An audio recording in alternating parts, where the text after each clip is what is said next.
What's good, my people? 12th Man is back. We've got another Arsenal show, and it is, of course, Friday, which means I've got my guy DJ and me deluded in the house. What you telling me, bruv? You good? I'm here, man. It's always a pleasure to be on your platform. Big up the chat. Make sure you're subscribing to Dan's platform. The guy's putting in work. It's a shame. I'm sure we're going to get into it, but we ain't gassed and giddy about something. But yeah, man, I'm happy to be here, my boy. Brother, I'm happy for you to be here. I wish we could be breaking some news, but sometimes just happens to be when you go live, things go kaboom. So I'm hoping that something will in the next hour or so. But we'll see, bruv. We'll see. Listen, make sure you hit the like button, people. Make sure you hit subscribe. All you got to do is click on Deluded Gooner's title, and it will take you straight to his channel. And then he's on the road to 100K. So let's get him up there as soon as possible, people. Man. Like and subscribe. He's always putting in the work, man. So come on, let's show some appreciation. I'll be on his show on the other Fridays. We alternate it, as you know, people. So make sure that you show Deluded some love. Make sure you're following Match Bingo. Big up to the women last night. Absolutely superb entertainment. But for those that are on the edge of your seats, it was a madness of a penalty shootout. So make sure that you're supporting them. Make sure you're supporting Match Bingo. Scan the QR code or click on the link in the live chat or in the description, and let's download it ready for the season. We've got the Women's Euros, we've got the pre-season, and of course, we've got the season that's amongst us really quickly, man. I mean, I can't believe how quickly it's going. This summer is flying, and before we know it, will be in August to looking to line up at Old Trafford. That means that we need some players coming through the door, bruv. And I'm looking today thinking, come on, Fabrizio, here we go. David Ornstein, like what? Hello, have they fallen asleep? What's happening here?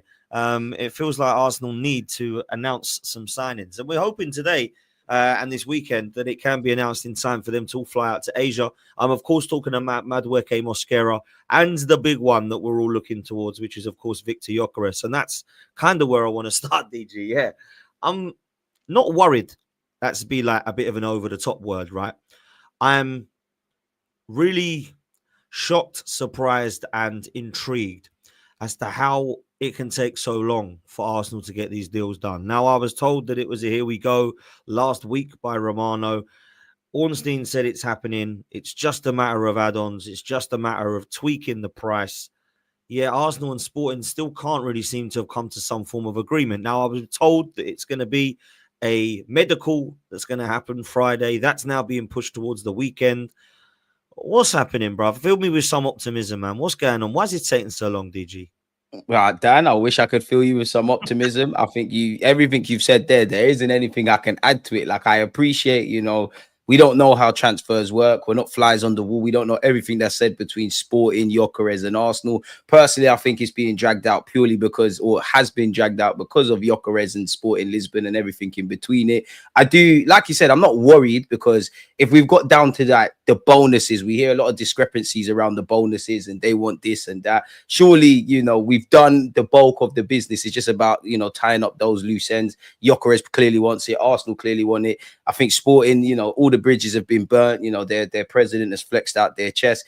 But we are at that point now, Dan, where it's we need to hear medicals. Fee agreed. He's doing his medical, and at this point, you're hoping that's in the next 24 to 48 hours. And I don't think he's going to be on the plane with the Arsenal players. I hope I'm wrong, but he have to make his own way there. I can't say I'm surprised though, because come on, man, this is what we do, Dan, man. Declan Rice was dragged out. Zubimendi was kind of dragged out. It's only when it comes to Madueke and Chelsea players that there's some sort of speed with movement. So I think it will get done. But until we here we go, anything can happen at any time in it. So yeah, man, let's just get it through the door, Dan, man. But I wish I had the answer you're seeking. Like when's the latest? I should say. Sorry, man, tongue twisting. When is the latest we can get these signings in the door for them to all be comfortably going on pre-season tour? Like, when's the latest for me? Because I'm kind of thinking it should be today. Do you know what I'm saying? So, are we? Look, and how important is that to you? Because I know a lot of people used to always hate me when I brought up Wenger and Fergie times, but this is when we were successful, right? And that Sir Alex Ferguson was one of the best at it. He used to get Manchester United players through the door, and it's like, I want you now. Well, hang on, they've got the season. Yeah, I want you now because I want you on pre-season tour with me. I want you all here so you can gel and bond together. I want the warm weather training. I want the tour. I want the preseason. I want the togetherness. And it's because of the off the pitch stuff as well. People forget it ain't just about playing football for a few times together. There's that kind of togetherness. There's that understanding. There's the tactics of it. There's the kind of bonding and the kind of off field stuff where you get to know each other. All that Facts. really important. So I want to ask two questions really. When's the latest that can be sort of the case for them to be able to fly out, do you think? And how important is it that they actually are on tour with us, do you think? I mean, it's massively important. I'd say for the Cronkies, you got your star striker, you got the new merch coming out. There's a lot of shirts that could be sold. Obviously, all football fans of all clubs.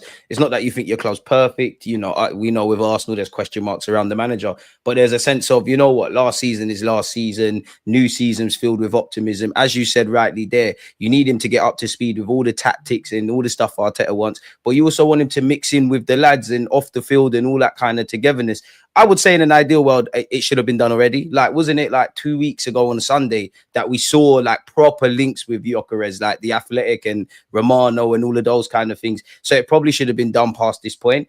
Obviously, if it's not in the next few days, then it's got to be in the next kind of week. It's got to be done by Wednesday. Maybe it's a Zinchenko thing where I'm sure we signed Jesus when we went to America. Zinchenko kind of went over there when we was there. I think that needs to happen. Like, I think there's a correlation where you look at what I would say definitely with Gabriel Jesus and Zinchenko in their first season, got them through the door early. Everyone got up to speed with the tactics and whatnot. And we started and had a decent season until we talk about the ending. So sooner rather than later, man, you would imagine, like, whether it was Sesko or Gyokeres or whatever, you'd imagine Arteta, Berta, that was the one. I would say the striker is the one they wanted from early, essentially. Even before we're talking about going Singapore, probably from the moment these lot went back to London Coley, or I know, give or take, we spent a couple of days in Spain. So we're on borrowed time in that regards. It needed to happen yesterday in that regard. So the sooner the better, Dan, literally.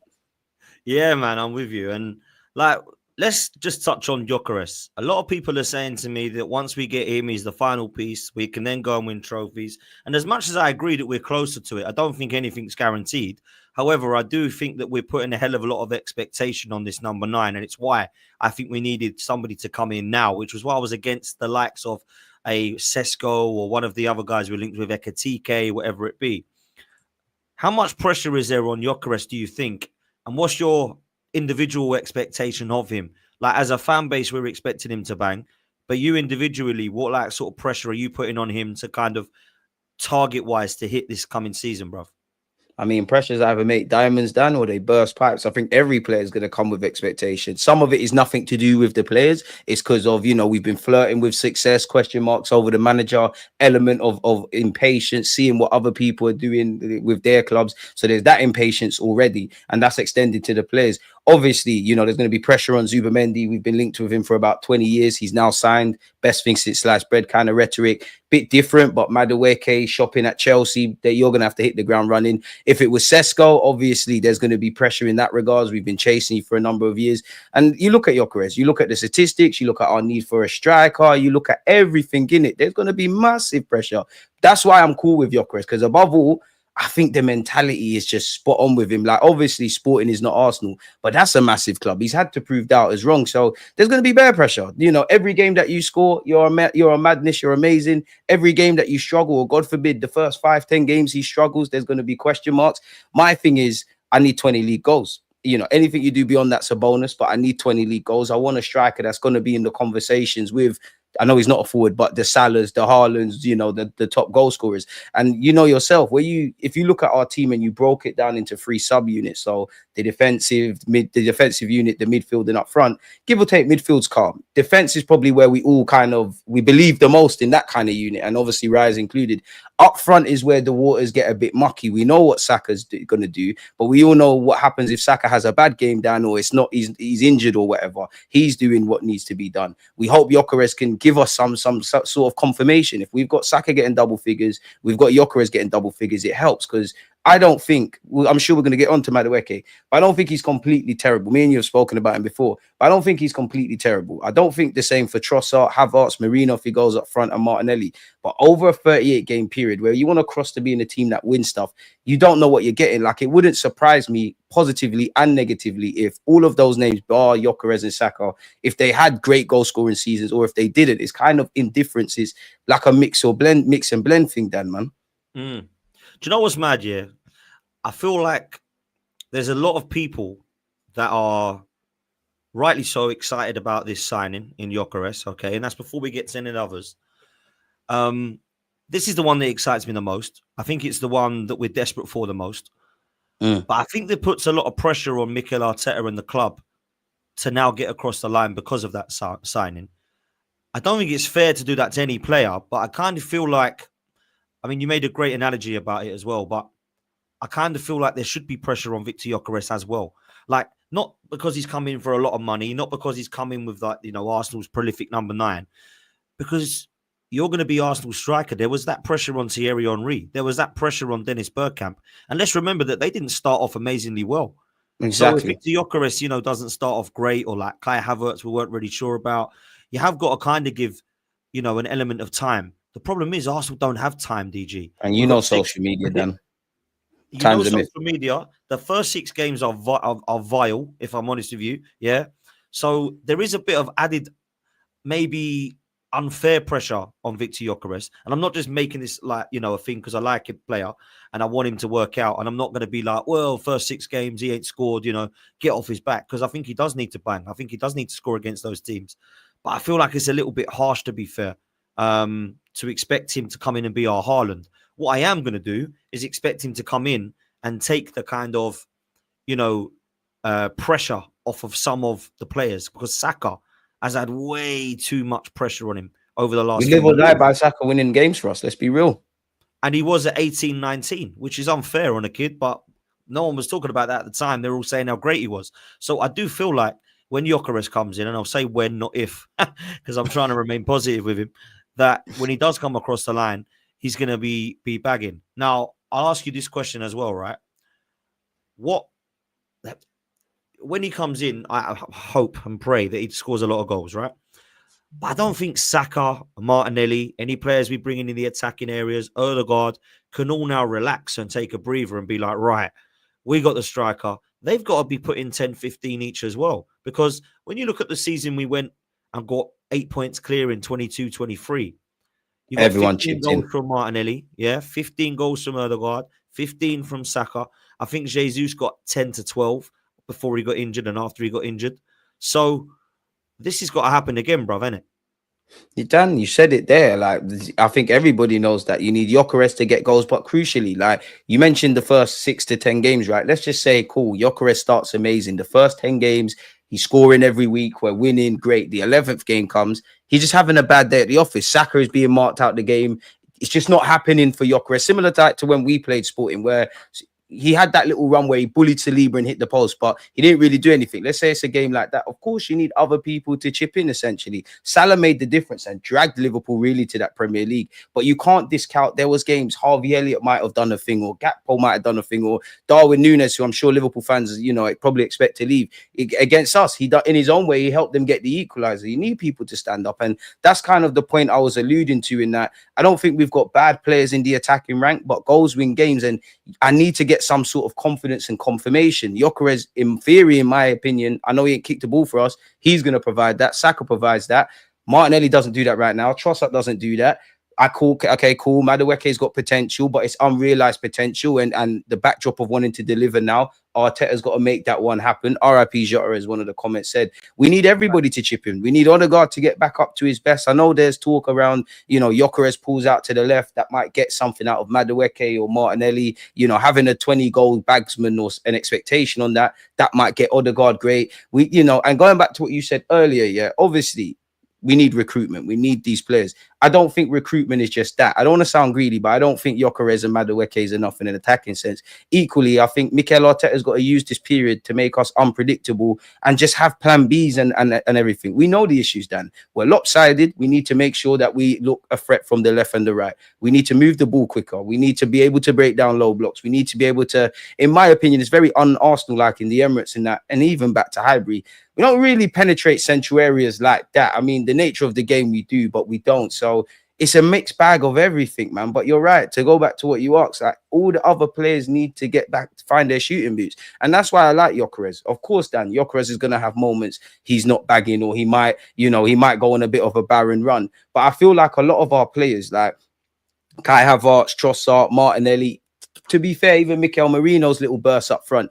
Obviously, everybody's a confidence player, but these guys will go through 4 or 5 games. You can tell they're feeling sorry for themselves. It's playing on their mind. Equally, when they're in a rich run of form, they're scoring off their ears, off their kneecaps, etc.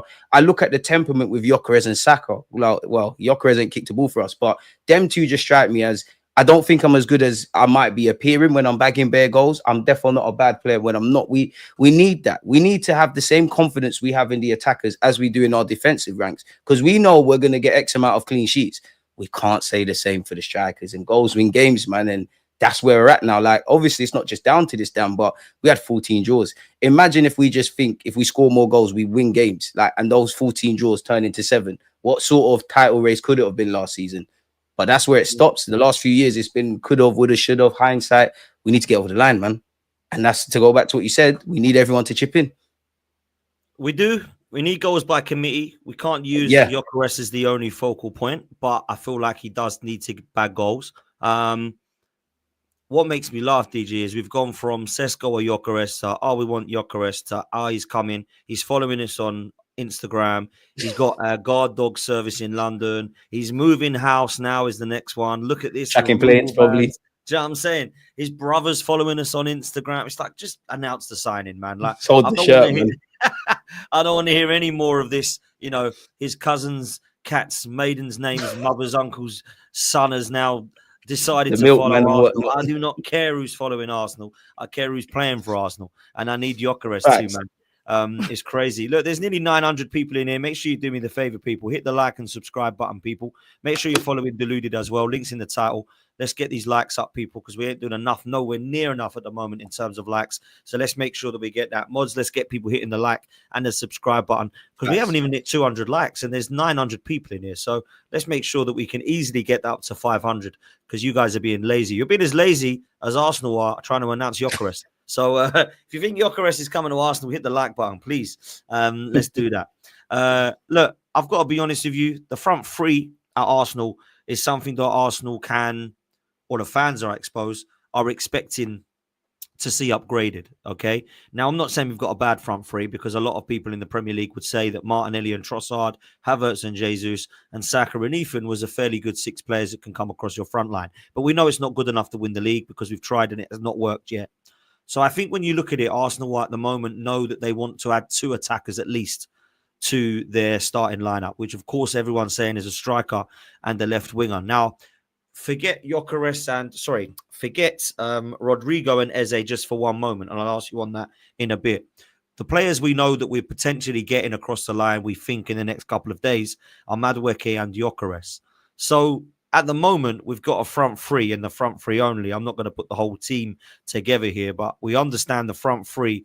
At the moment, with everybody that we get, if we get Gyokeres, is probably going to be similar to Saka, Martinelli, and Gyokeres, right? So Saka, Martinelli, and Gyokeres are the front three that right now, if we added Gyokeres to it, would probably be when everyone's fit. Now you add Madueke to that. Now you add Eze to that. And lo and behold, we had Rodrigo to it, right? What we've got right now is we think Madueke. Does Madueke provide cover for Saka only, or does he start on the left ahead of Martinelli for you? So what I mean by that is, instead of this, you might have Madueke over here. I don't want this, by the way, DG. However, it could look something like that going into the season. Is that strong enough for you? I mean, on paper, I'll be real. With this Madueke thing, Mikel Arteta, you've got to earn your chops in it. Like, for me, I feel Madueke isn't the worst of player. I don't, and I saw your kind of passionate defense of the guy when it went beyond, to abuse and petitions and all of those kind of things. Clearly, it stinks of shopping at Chelsea again. I think 50 million is a bit much, but I understand in today's day and age going rate. I think it's the fact that we're shopping at Chelsea, that we spent 50 million on someone that we're having this very conversation. It's always ooming and ahhing and XG and stuff. As I said earlier, Dan, like, it's one thing having potential, it's the next thing unrealized. Now, fair enough, if he's had a bad attitude and he's turned the corner, great, but the man's 23. As Wenger said, this is now where we need to start knowing what we're getting from you. At this moment in time, Dan, I'll be honest, it feels like a sideward step. They're very different players, but I think Martinelli and Madueke, in terms of consistency, are kind of the same player. You never know. Him being a left winger might present a different dimension, having a natural footer. But for me, I'd rather still persist with Martinelli. I can't tell you right now on the 18th of July that is a definite starter. Naturally, managers always bend the truth, but he must have been told by Mikel Arteta, you're going to be more than a backup, whether you're going to be project off the left or someone that's really competing with Saka or playing elsewhere. But yeah, it's not an upgrade. It's depth and cool. We need depth and all of that. But I feel the only level raisers we've brought in at this moment in time is Zubamendi and Gyokeres. Me personally, me and you have spoken before. I've never been quite excited around the Rodrigo stuff. I mean, I would be, but I just don't believe we're going to get him. With Madueke now signing, respectfully to him, go do your thing. I think we need Eze because we all know Eze can play in a number of roles. But if we just assume that he's only a left winger, and I'm just an armchair expert, I think Eze is an upgrade on that left-hand side, on Trossard, on Martinelli, and if we assume Madueke. So I kind of need that. I'd probably persist with Martinelli, but I just feel Martinelli, Trossard, Madueke, Dan, it's kind of the same player, if I'm honest with you. Like 3-4 games, you're going to give me a great bit of form. Then the next 3-4, it might be shaky, and then we'll just go through the motions. So, yeah, man. Look, I'll be real. I don't like this front three at all. I actually prefer Martinelli being back on here. I can't lie. I feel like with Martinelli, it is not the player to be upgrading him on. Madueke is not that guy, in my opinion. Now, I've got to be honest, I've not seen Madueke in an Arsenal shirt. I've only seen him in a Chelsea shirt, and he doesn't look ready to come into the first team for Chelsea or Arsenal. If he does come in on the left-hand side, I think it's an unbelievably brave call from Mikel Arteta, who we've seen many a time, has said that he can come in and do a job in this position. He's done it with Ben White. He made him a right back. He's tried to do it with Havertz. He's put him up top. Marino was played up top. Partey was right back for God knows how long. Now we're seeing the likes of Calafiori and Lewis-Skelly coming in at left back. Obviously, he's going to be looking at Madueke, and people are like, well, he's going to be the left winger. Paying 52 M's on a player means they're starting. I'm not too sure, if I'm honest. If Eze comes in, I've got to be real. I prefer Eze on the left than Madueke. But I truly believe, after speaking to Palace fans, that he can't play left wing the whole time. And No, I it can't see be the whole Eze as time. more of a kind of, Eze's going to come in for Ødegaard at times. He might try come on the left or right sometimes. Eze, I think, is going to be more of a squad builder that's going to try and burst the door down to get into that first team in that kind of 10 role. Now, Ødegaard, I think, to be fair to him, a lot of people would have said 2 years ago, 18 months ago, he was irreplaceable. Now I think he's displaceable because of his performances of last season. Now, I'm not saying he's going to be like that again because, of course, people are saying that he was injured, not fit. Well, he's got to prove himself this season. Eze coming in, I'm not sure is a definite starter on the left either. So I think bringing in Eze and Madueke, I think both of them provide backup. So if we were looking at this as a front three, as much as people might believe that's better or stronger, I'm still not sure that Eze is a huge upgrade on Martinelli, but I'm happy to be proven wrong, man. What do you make of it? Do you think Eze's coming in to start left wing, or do you think he's coming in to provide cover and versatility in a few places? That's all right, but you can't rule out him playing in other roles. You know, Arteta is a bit of a madman. Naturally, he does take some of the minutes off Saka when we do need to be a bit cute and clever. When games are won, there might be a 10 minutes, a 20 minutes, a 30-minute respite for Saka. The occasional game where he doesn't start. But I do actually feel that's the left winger. I think he statistically only played like 7 to 12 games there. I do think you're going to end up playing on that left-hand side, in which Arteta, if that's what you want to do and you can make it work, everyone will hold their hands up. I don't doubt Madueke. Like, as much as I wouldn't have signed him, I don't doubt he can bring something to the table. I just feel definitely where the attackers are concerned, we needed quote unquote more sure bets. We needed to kind of have a bit more confidence rather than potential that we can actually tangibly believe that these guys are going to score goals. I do think it's off the left. I genuinely do think it's off the left. And even with the thing you said around Eze, I do think he's someone that will fill around and probably play more central, purely because I don't know how it would work having Miles Lewis-Skelly inverting. Eze's game is not really, he can take his man on and rip them out wide, but he wants to come inside and, dance past people and do all that kind of stuff. So, yeah, man, I need a left winger. I'll be real. Even if it's not Rodrigo, I do think we need someone. But at a minimum, just give me Eze because it gives me something different. The thing with Madueke, we're all going to support him. But again, Dan, it's just all ifs and buts, XG and field tilts and the potential and unrealized potential. And by all means, please go and get that out of him.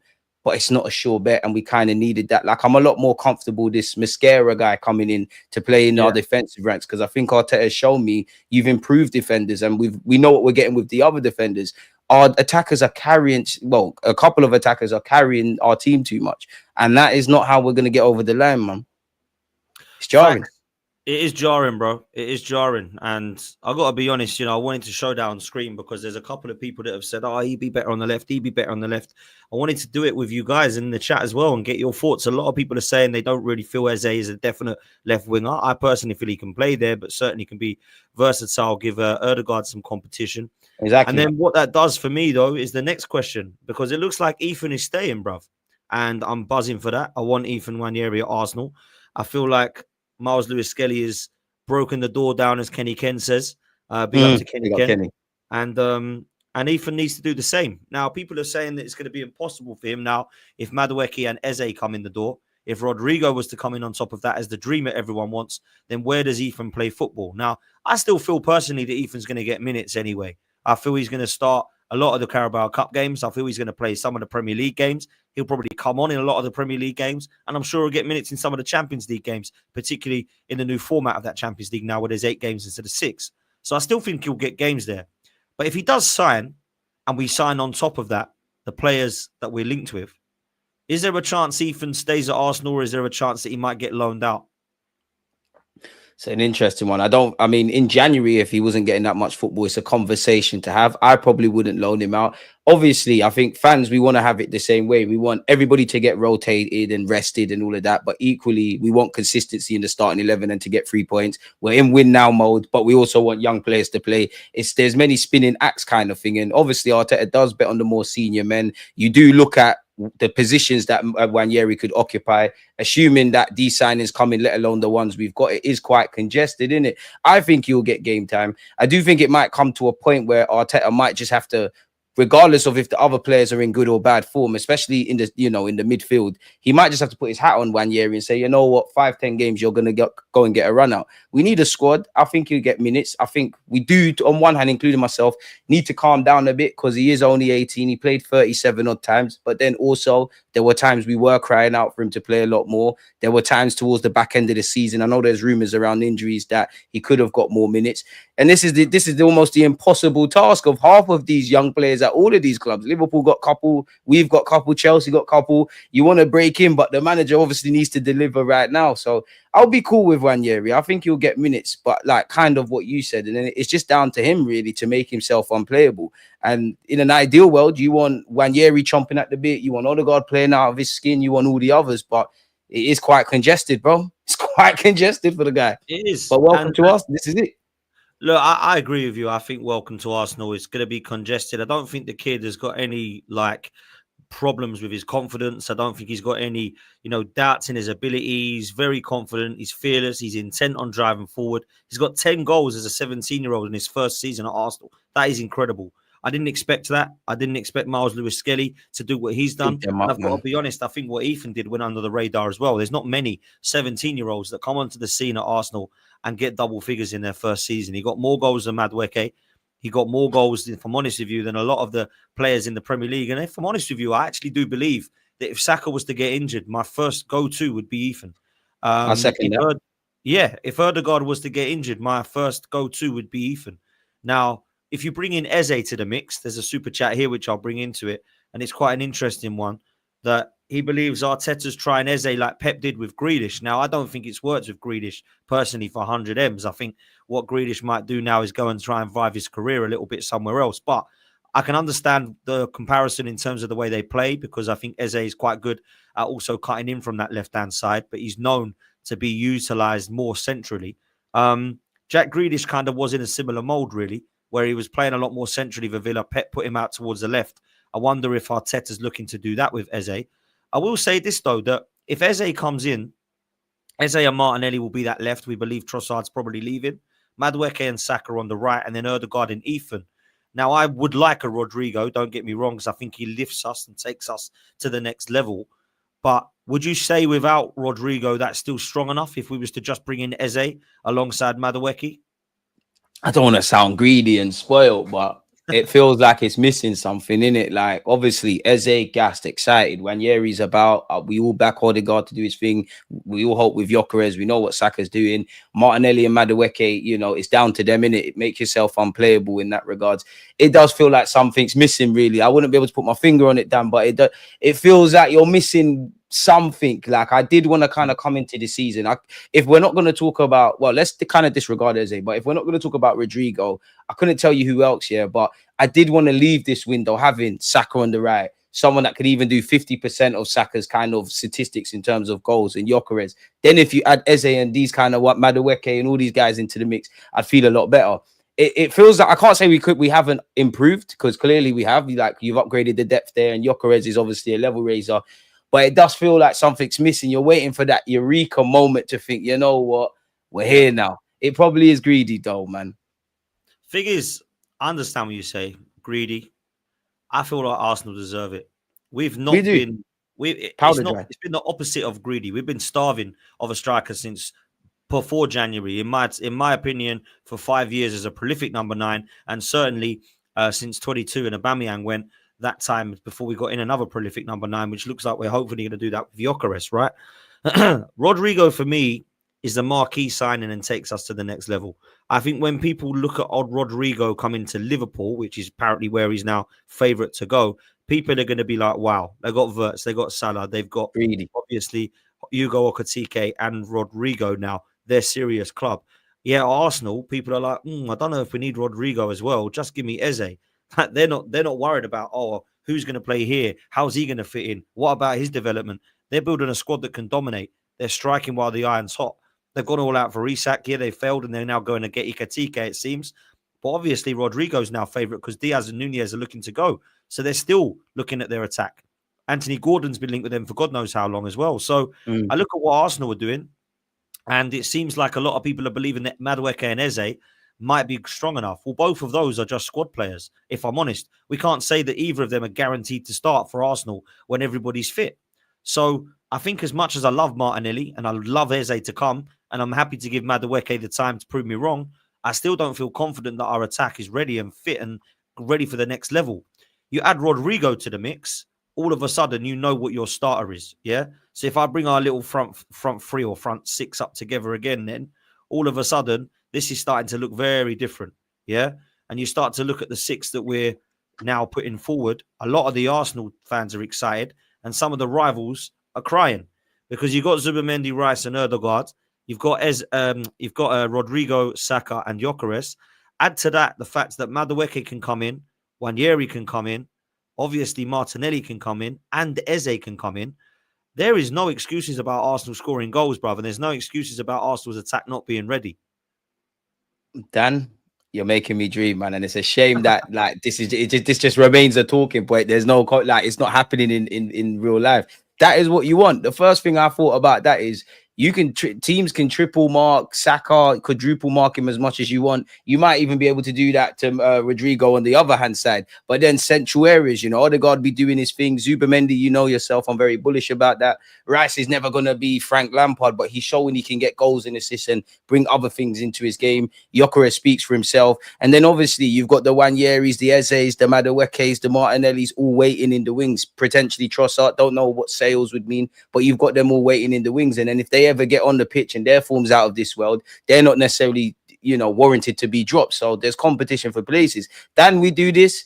I'm a happy bunny, innit? Like this is what we've needed to do for a number of years, but it's gonna come down to big money. And I don't know about you, Dan, and I don't know how the media, like if the media actually know what they're talking about, but it just feels to me, based on when I see Ornstein, Romano, Sammy Motbell, all those kind of journalists, the way they're kind of speaking, it just feels like we get Gyokeres and all the ones that we've been linked with at this moment in time, we get that through the door.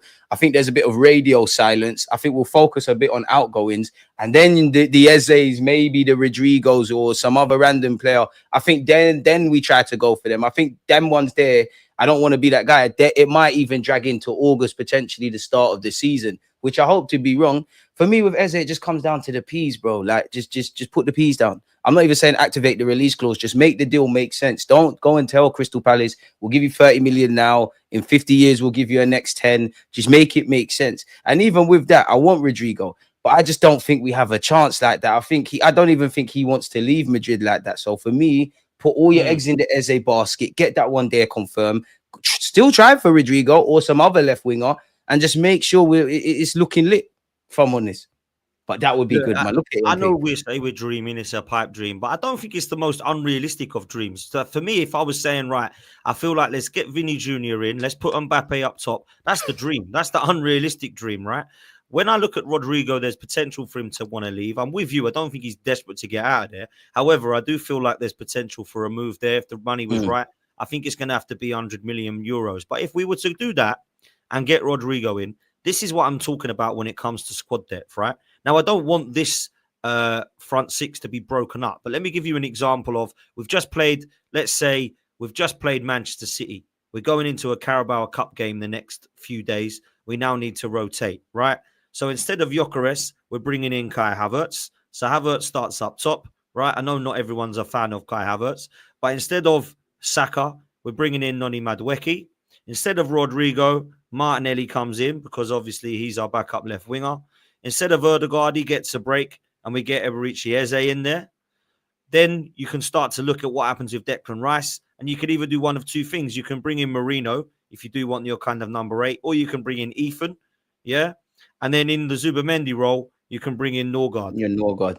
All of a sudden, you've got depth in every single position twice over. And this is what I keep saying about it. People say to me, oh, you don't want to be, getting too many players. Arteta wants a small squad. If Arteta wants a small squad, he needs to go and manage somebody like Burnley, because you can't manage Arsenal. It's not sustainable, man. Yeah, it ain't sustainable when you're going for 4 competitions. So for me, I know people might look at that and go, oh, that's not very strong. Yeah, it's not very strong when you're playing Man City at the Etihad. I agree. But when you're playing the likes of Hull City in the Carabao Cup, this is quite good enough to go and beat them. Yeah. Now you can add Ethan in there if you want to. You can bring into Miles Lewis-Skelly into midfield if you don't really fancy Marino. There's a lot more stuff you can do versatile-wise. You can play Rice in the 6 if you really want to, instead of Zubamendi, or if Zubamendi's finding it a little bit harder to adjust than we think, then play him in this one and rest Rice and put Marino there or Ethan there. This is why we need squad depth. So I think we've just proven, the pair of us there, yeah, as to why we could actually do with Rodrigo and Eze on top of potentially Madueke and Gyokeres. Or just the bodies in those roles. Right. There we go. Purely just the bodies in those roles, Dan. Like, this is why we need numbers. Like, we've tried to have. I think Arteta is a bit like Pep in that he doesn't want the biggest of squads, but to be fair to the manager, whether it's his fault or Edu's fault or whoever's fault, he has said numerous times we need a bigger squad. And yeah, I know people have got into that trap of when everybody's fit, and I don't want to be disingenuous, but historically, when we've had everybody fit, or we look at the people that have been here, everybody knows Tomiyasu is picking up knocks, Partey's picking up knocks, Jesus is picking up knocks, Zini's going to miss 1 or 2 weeks. Unfortunately, Calafiori's shown an inability to stay fit. We need a bigger squad, and like you said there, it's all fun and games. What would you say, give or take, from August until the first international break? When you got 1 game a week, it's all fun and games. You know the sort of talking points that's going to happen. If Ben White starts and things of that ilk, it's all over for Timber or vice versa. Then you get into that weird scenario now where the League Cup is coming into it. You've now got 2 games a week, 3 games in 10 days. You might have, bearing in mind, we know the Champions League structure now, you might have PSG in the group stages on the Tuesday, and then you're playing Man City on the Saturday, and then on the on the Saturday, the next Tuesday, you've got something. So you're right, we need the bodies. We need the bodies. And me and you have spoken about this before, and I know I'm going away, but it's bigger than Arsenal or whatever team people support. You know, you're seeing the Club World Cup, bare games, Champions League, there's bare games, international tournaments, there's bare games. It's not getting anywhere anytime soon. The people that control football and the competitions, they don't give a monkeys about these players staying fit. The only time that they might give you a bit of a respite is obviously when they move games for TV rights, and that might help you. So if no one's going to save us, the only solution is a bigger squad. That goes for every team. So we need a bigger squad, and in those areas you've been speaking about, especially in the attacking rank, because now we start to believe that these lot can do a job. And indirectly, the Havertzes, the Marinos, the Martinellis, all of these kind of guys, they become squad players rather than, unless their form's out of this world, rather than first team regulars where we're looking at them to do it for 25, 30 of the 38 games calendar. I need to see us put roles or put people in boots that they can fill, because I don't think we've done that. Yeah, Look, I've got to be honest with you. I feel like as much as people might look at that and say, "Oh, that's a pipe dream," Rodrigo's not coming. Why is Eze not starting? Well, Eze's not going to start in the Erdegaard role because it's his captain. This is not what I would do. I'm trying to predict what Arteta's going to do with that starting lineup. Eze is not playing ahead of Erdegaard, people. He is not playing on the left eight ahead of Rice, people.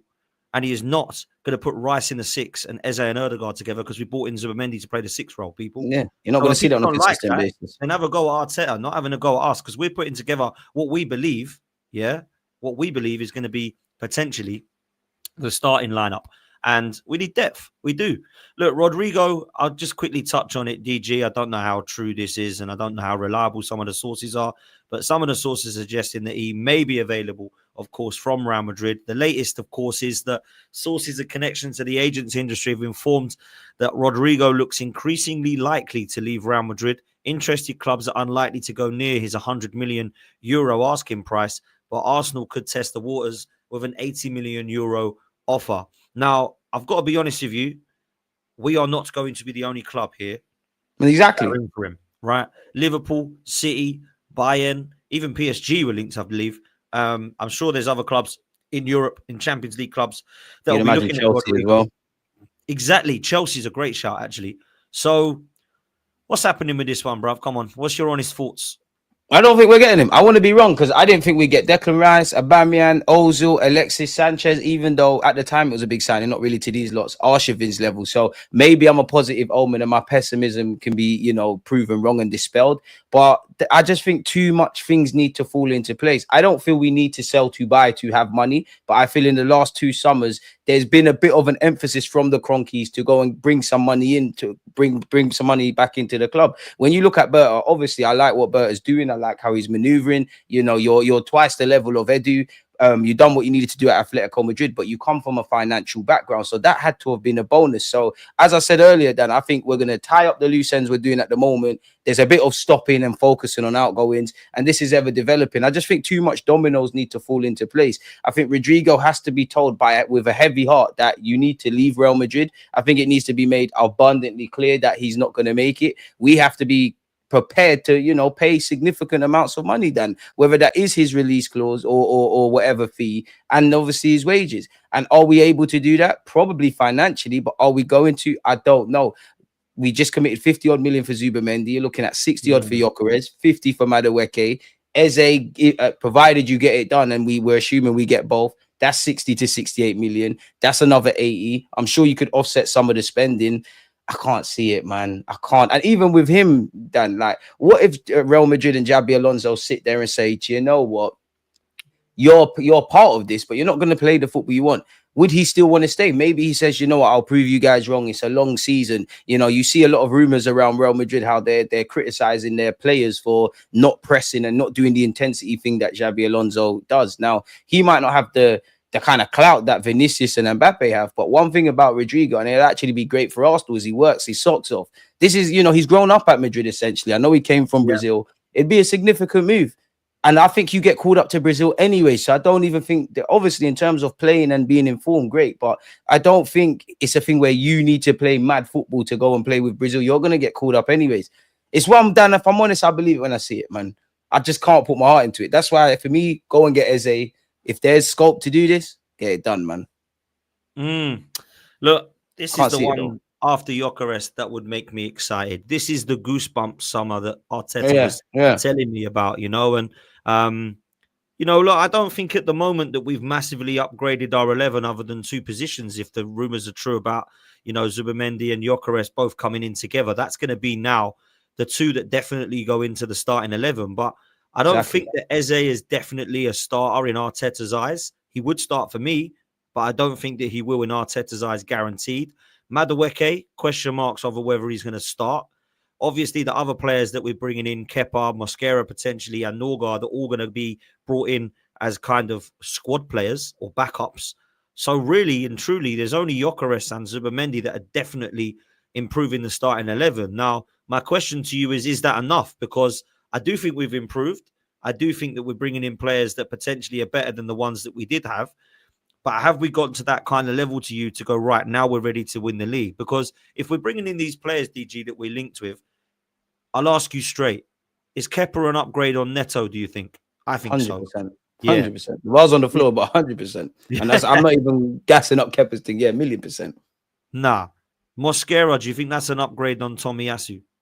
In terms of fitness, yeah, obviously he's still Yeah. learning the tricks and trades of the game, but availability is the best trait you could have in it, really. Big up Tommy, I though. agree. I agree. Do you think Madueke is an upgrade on Sterling and Nelson? By default, but is that really a question, Dan? Like, they're not Yeah. like Nelson weren't here. Sterling got little man minutes. Like, you're not really important like that. Like, you're not really replacing nothing in that regard. So, by default, yeah, with Yeah. Madueke, but Yeah. nah, Dan, nah, I'm not having that one. No, Norgard and Zubamendi, do you think they're upgrades on Partey and Jorginho? Oh, now controversial one, yeah. Obviously, Partey's whatever, but I actually think Zubamendi is an upgrade on Partey. But the club Okay. wanted to keep both of them in it, so it's not really. Norgard, Jorginho's a better footballer than you. What you have that Jorginho doesn't is you're going to be probably fit a lot more, and you've got legs. You're a different midfielder, so I wouldn't say an upgrade, but a different kind of tool, but nothing to scream and shout about. Big him up sideways, really. Okay. And then, of course, Gyokeres, we can all agree is an upgrade on what we've got. So It's not all I fans look agree at with it that, there, though. and Then I agree with everything you've said, by the way. What the reason I brought in some of the players that weren't there is because I actually see Eze, if he does come in, as being someone who's now better than Fabi Vieira, because we should have brought 1,000,000%. someone in when he went. Nelson, the reason I brought him up, and Sterling because he's now gone as well, is because we haven't actually brought anybody in now that them two are either gone back or not wanted. So Madueke would probably, in my eyes, be looking to come in and upgrade on that. Obviously, Mosquera is only better than Tomiyasu because he's bloody fit. If they both were fit, I think Tomiyasu would probably be better because I actually rate him. I just don't think he's ever fit enough. It's never here. Kepa's definitely better than Neto because Neto looked a shambles. Yeah, I don't care. I think I could be better than Neto in goal. He was that bad for us, right? So there's some that are definite upgrades. There's some that are question marks over it. And there's also some that I think are upgrades on the players that went last year that we should have already replaced. So when you look at who's replaced Eddie and who's replaced Vieira and who's replaced Nelson, we don't have any of those players at the moment. So that's why I think it's even more of a need to bring in the amount of players that we're being linked with. We only got 2 level raisers at this moment in time. I know we need to get depth, and we've simultaneously needed to get depth and we needed to get level raisers. The only 2 level raisers I genuinely believe is Zubamendi and actually Gyokeres, because they're the only ones that make me go, oh, wow, you know what? Different dimension. No disrespect to Madueke. Hope you can do that, but you're more chipping in kind of player. Norgard, do your thing. But Kepa, like you said, you're an upgrade on Neto.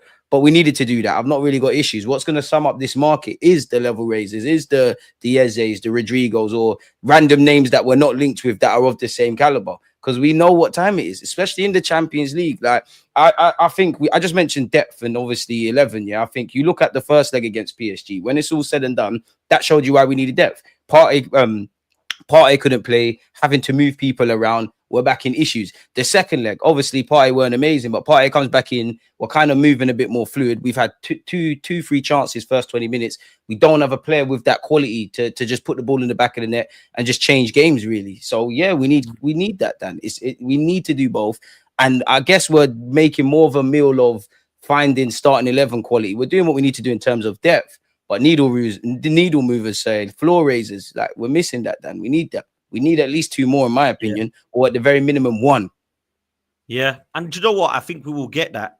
I just don't know if we'll get all that we want. And that doesn't mean that I'm going to then throw the transfer window in the bin like some people think. And oh my God, it's a 4 out of 10 and all this stuff. I ain't going to do that. But I want to be pleasantly shocked and surprised. Like, whoa, okay, Kroenke's show ambition. They've changed.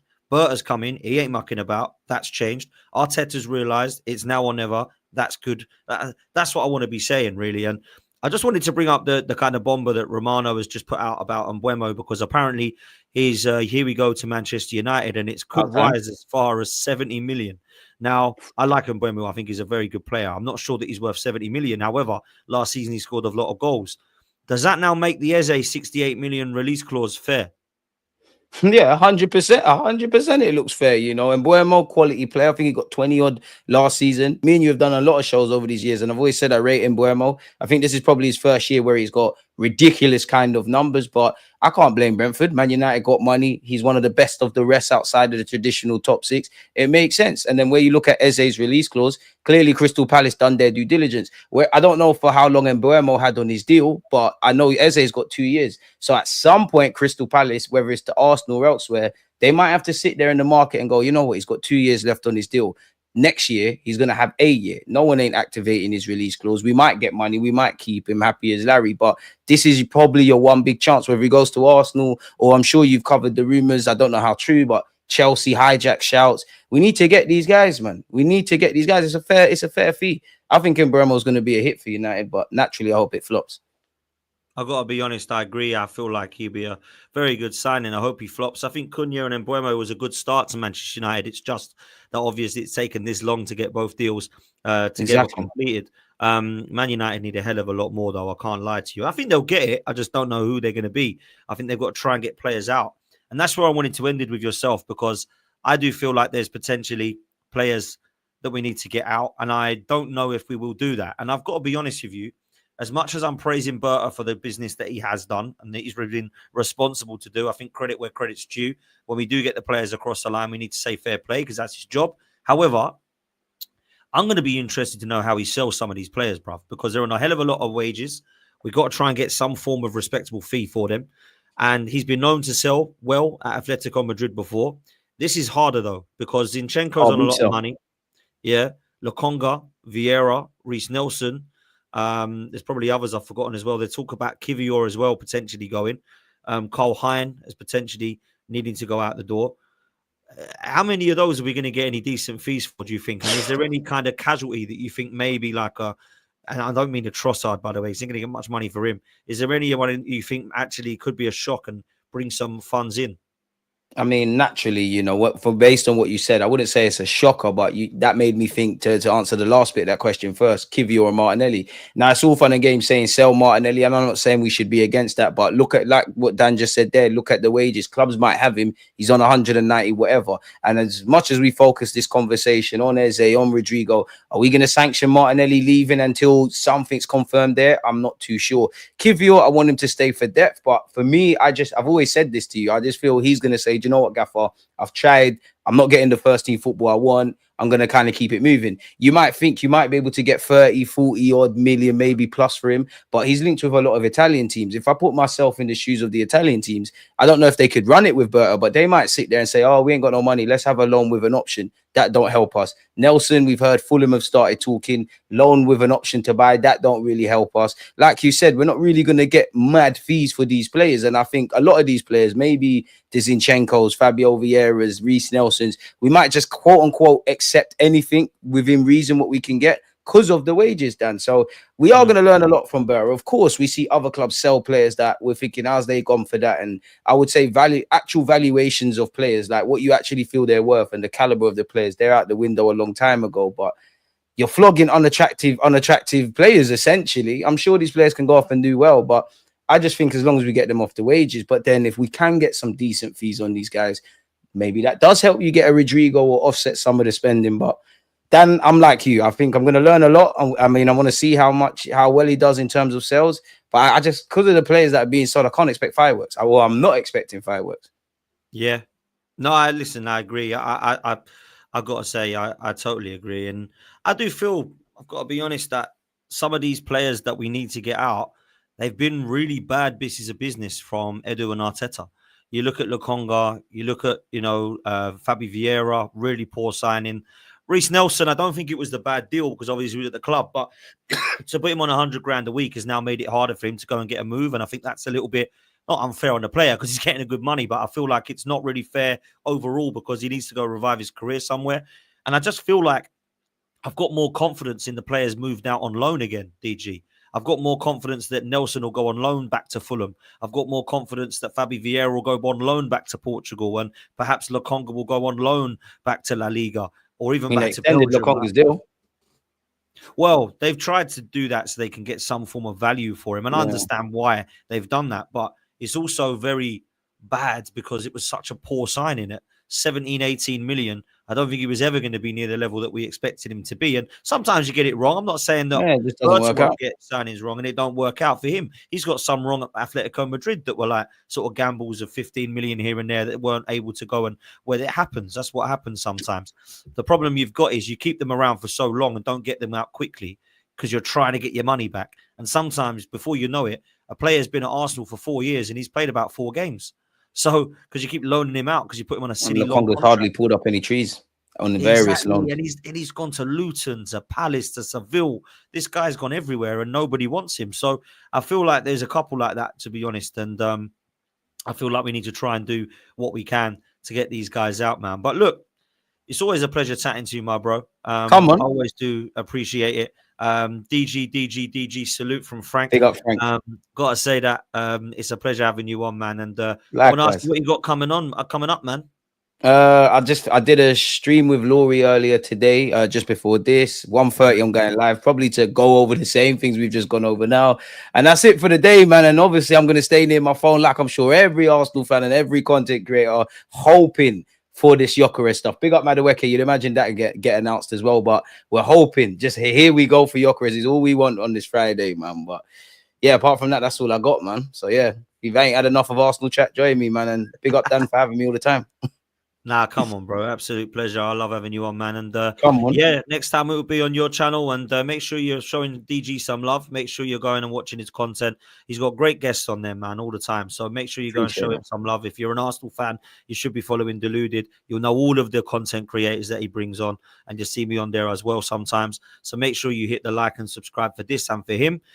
Check out the latest stream I did yesterday. Let's Talk Ball. One of the most maddest shows I've done in a long time. There's going to be some clips coming out later for that show as well, and I'll be back over the weekend, people. So we'll see you soon. We're out of here. Take it easy, and we'll see you next time. Big up. Come on.